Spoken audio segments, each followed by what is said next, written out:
प्रजामयामदा अखोइना खांगनजनिंगसे government side तकिदि अखोइगी assembly होबसे मसीगी process अमा लेयेबा मसी process से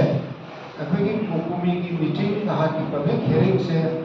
हो तौबिङाइदगी अखोइ प्रोसेस से होजगरेबा मरमदि अखोइ assembly फंबसे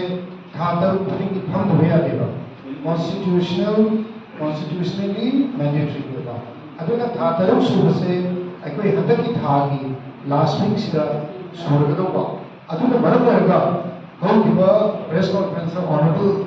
minister TIPR su habigi 16 17 18 strike phamna bagi third phamna bagi process ma hore hai chap cha koi sathajani aduga loinana aikogi housing se parliament aikogi parliament su sathari bina aikogi sugumba issue akmatamda aikogi leiba Parliament also, I think right signal of the vision behind that. We process Sataraga, the we have. Adunatana wrong message like Parliament, Sakitara Budi,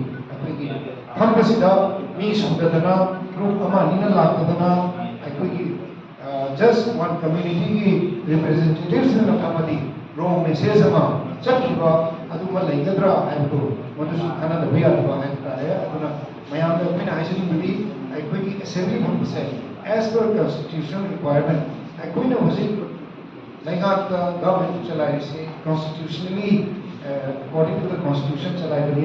as per the constitution within 6 months from the beginning, timing should around the third week, 16, 17 so come the process totally Aduga Sweden so